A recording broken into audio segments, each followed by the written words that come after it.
One minute, I was walking into a house full of people I loved, and the next, I was stuck in a courtroom, listening to my wife, the woman I'd been married to for a decade, lay out every reason I was supposedly a failure as a husband and father.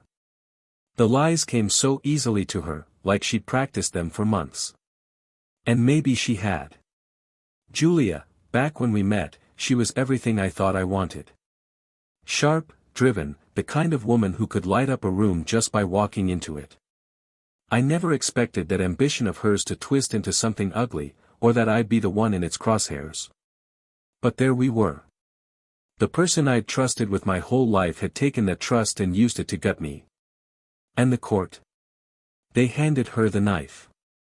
Let me tell you, hearing that gavel slam down really makes you understand how little control you've got. Just like that, Julia got full custody of Lily, like I was nothing more than some part-time dad who didn't deserve to be in his own kid's life. The judge treated me like a paycheck, alimony, child support, legal fees piling up faster than I could count. Yeah, I saw the pity in his eyes, but pity doesn't put food on the table. I tried to catch Lily's gaze where she sat in the back, her little hands gripping that stuffed bear of hers. She looked lost, maybe even a little afraid. And who could blame her? All she knew was that her dad wasn't going home with her. I wanted to scoop her up, tell her everything would be okay, but the bailiff near the door made it clear, that wasn't my call anymore. As Julia walked past me on her way out, she got close enough to whisper, "You should have known better, David." Her voice was quiet, satisfied. I didn't react. Let her think she'd broken me. She had no idea what was really going on inside my head. People like Julia always assume silence means defeat. But I didn't build my career by rolling over when things went south. This was just another problem to solve. I walked out of that courtroom with nothing but my name and a rage burning in my chest. Yeah, I'd lost this round, but the fight wasn't over. Julia thought she could screw me over, play the system, and walk away untouched. She was dead wrong. And Lily? She wasn't some prize for Julia to keep. She was my daughter. And I'd get her back, whatever it took. I won't lie, those first few weeks after the ruling were brutal. I kept crunching the numbers, trying to figure out how to afford two households, mine and Julia's. The alimony alone was a joke. She didn't just take my kid, she wanted to bleed me dry, like I owed her for stabbing me in the back. But I don't sit around feeling sorry for myself. I adjust. So if the court said I had to pay, fine, I'd pay. My way. The first payment was due on a Monday. Sunday night, I was at the bank, pulling out the full $4,350 in spousal support, all in coins. Quarters, dimes, nickels, rolled up nice and neat. I couldn't help but picture Julia's face when some poor delivery guy dropped 2 giant sacks of change on her doorstep. Her lawyer called me the next day, sounding equal parts pissed and confused. "Mr. Price, is this some kind of joke?" "Dead serious," I said, "calm as you please. The court order didn't say how the money had to be paid, just that it had to be." He muttered something about contempt, but I knew the rules. I'd paid, on time, in full. If Julia wanted to haul a small fortune in loose change to the bank, that was her problem. After that, I got creative. One month, I sent the money in a stack of prepaid gift cards. Another time, all $2 bills. But my favorite? The check I had printed on a custom card with a big, smiling photo of me and Lily. Julia practically shredded that check the second she got it, but she still had to cash it. The money wasn't the point. This was about making sure she knew I wasn't some broken-down pushback. If she wanted to drain me, she'd have to work for every damn penny. Every time I sent payment in some ridiculous form, I could picture her, slamming doors, ranting to her lawyer, stewing in that quiet rage of hers because there wasn't a thing she could do. It was my way of clawing back a little control. The courts might have handed her the win, but she didn't own me. Then Lily called one night, her voice small and unsure. "Daddy, Mom was mad today. She said you were being mean. I forced a laugh, even though it felt like a fist was squeezing my ribs. Grown-ups fight sometimes, kiddo. But don't worry, Daddy's just making sure everything's fair. After I hung up, I lay there staring at the ceiling for hours. Lily deserved better than this. But Julia? She'd chosen this war. And I wasn't done fighting. The contempt charge hit me like a sucker punch.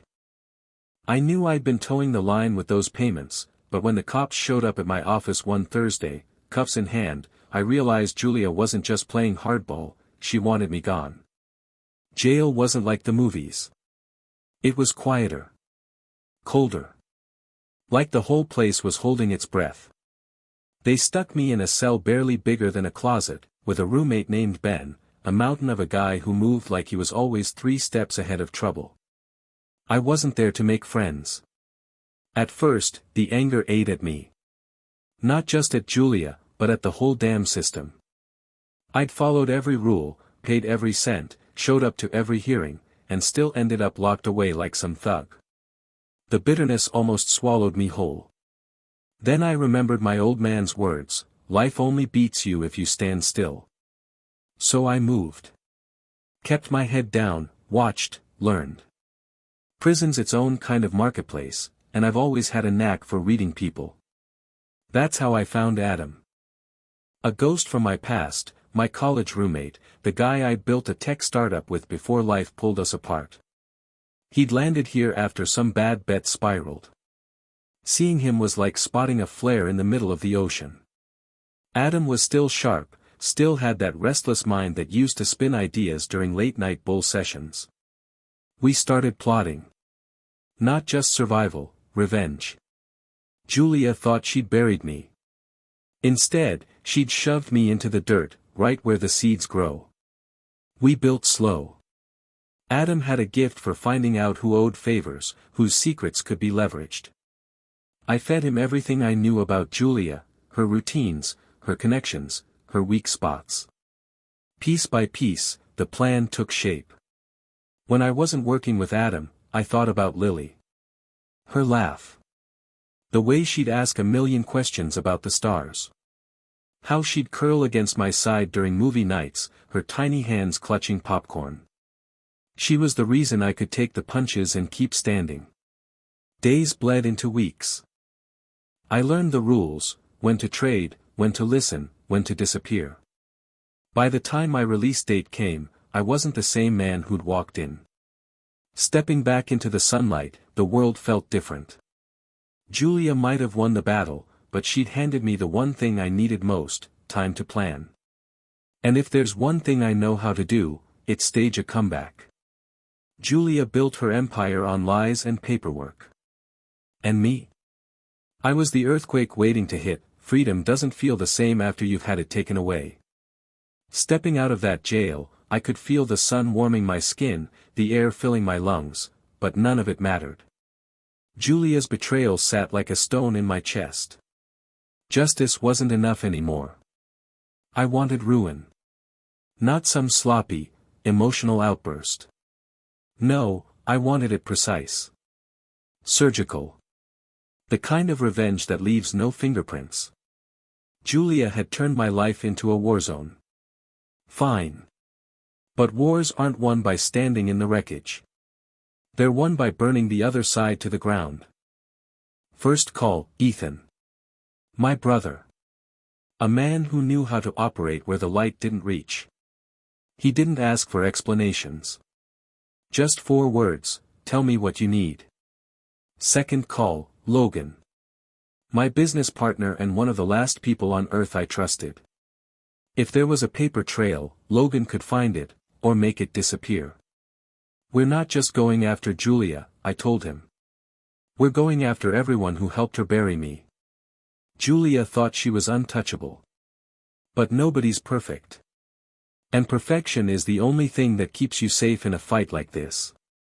Ethan went to work on Julia's circle, the smug friends, the slick lawyers, the judge who always seemed a little too eager to rule in her favor.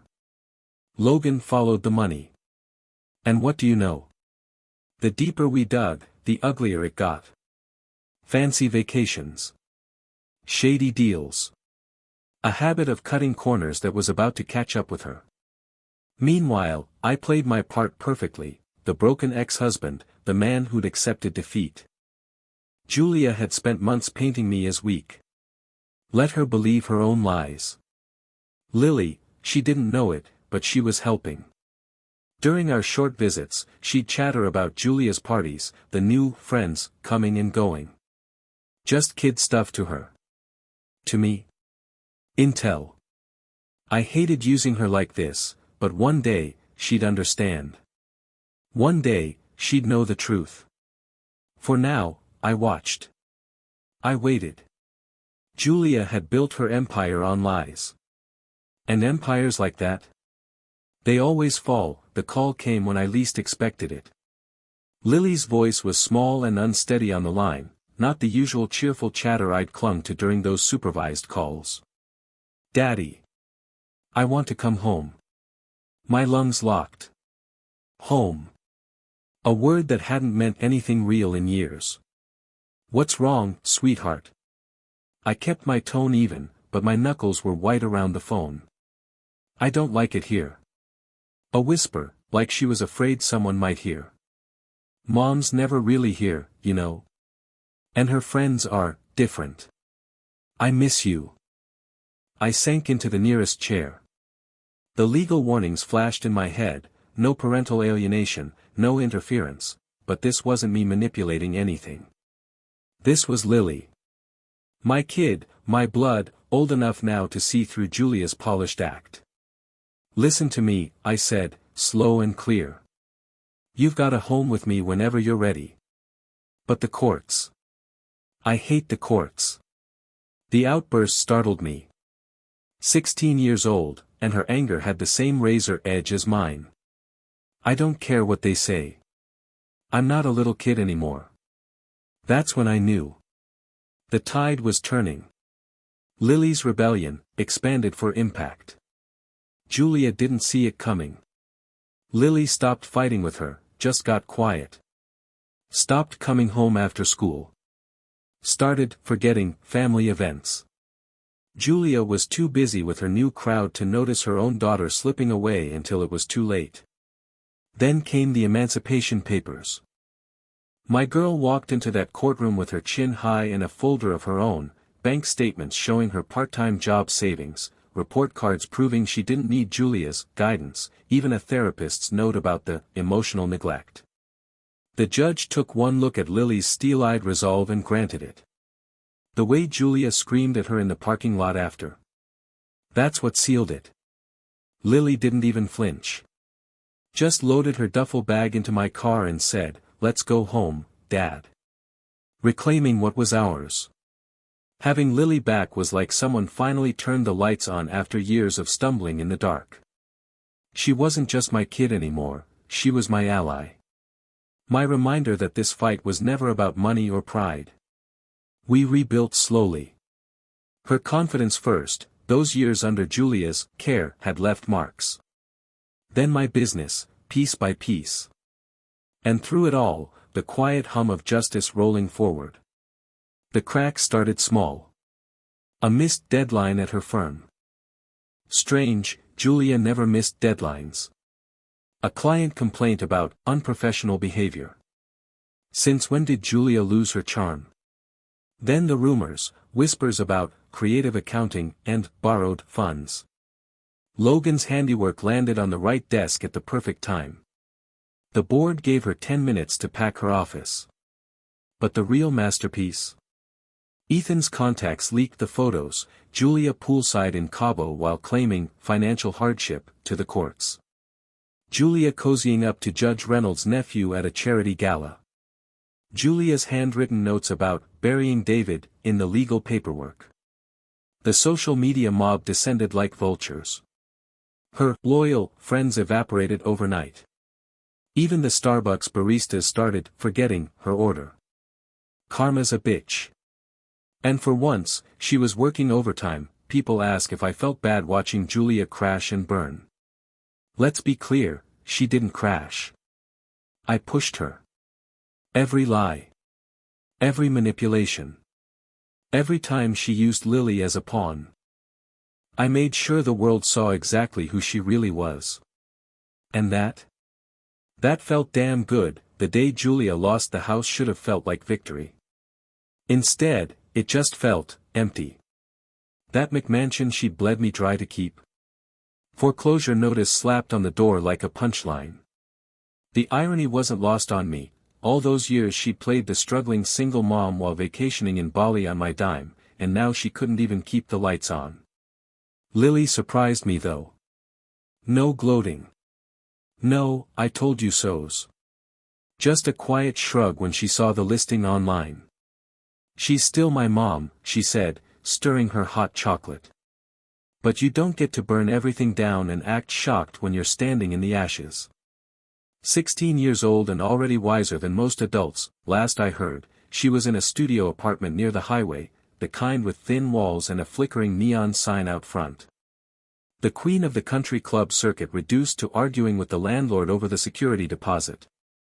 Her name? It's a punchline now. Remember Julia Price, they whisper at bar associations and PTA meetings. Turns out you can't lie your way to the top forever. The best part? I didn't have to lift a finger. She built her own coffin. I just handed her the nails. Walking back into that courthouse, I barely recognized myself. The broken man who'd limped out in cuffs. Gone. In his place, someone harder. Smarter. Armed with every receipt, email, and bank statement Julia thought she'd buried. Even the universe seemed to be on my side. The original judge.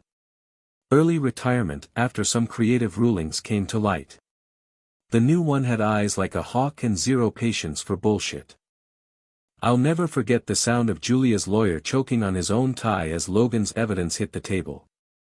Falsified income reports. Deleted texts admitting she coached Lily to be afraid of daddy. Receipts for her business trips to Cabo with the tennis pro. By the third exhibit, Julia looked like she might vomit. When the gavel came down, it wasn't the money that mattered, though Christ knows getting spousal support axed felt good. It was watching the judge look Lily dead in the eye and say, "The court recognizes your choice to live with your father." Julia actually screamed. Not a dignified gasp, a full-on, Real Housewives shriek. The bailiff had to escort her out. I didn't smile. Didn't need to. The truth doesn't need a victory lap. The text started flooding in that night. Man, we never believed her. If you need anything. I left them all on read. The only message that mattered was sitting across from me at dinner, stealing fries off my plate and laughing about some TikTok trend. Funny how life works. Julia spent years trying to erase me. Turns out all she did was make space for something better. Starting over after having your life ripped apart isn't about grand gestures, it's about the small moments. Like realizing one morning that you've gone a full week without checking over your shoulder. Or catching yourself humming while making coffee, like a normal person instead of a man waiting for the next disaster. Having Lily home changed everything. Those silent dinners where we used to tiptoe around the elephant in the room. Now the kitchen echoed with her dramatic retellings of high school drama and half-baked plans to backpack through Europe or whatever. Watching her come back to life made me remember I had a life to reclaim too. That's when Kate walked back into the picture. I'd known Kate since third grade, when she'd famously punched Tommy Riker for stepping on her crayons. The girl with grass-stained knees and a laugh that could shake windows. We'd lost touch after high school, but fate's funny. Turns out she was the therapist Lily's school recommended after the incident with Mom's meltdown at parent-teacher conferences. At first, it was just polite hellos during sessions. Then one rainy Tuesday, she lingered in my doorway after dropping Lily off.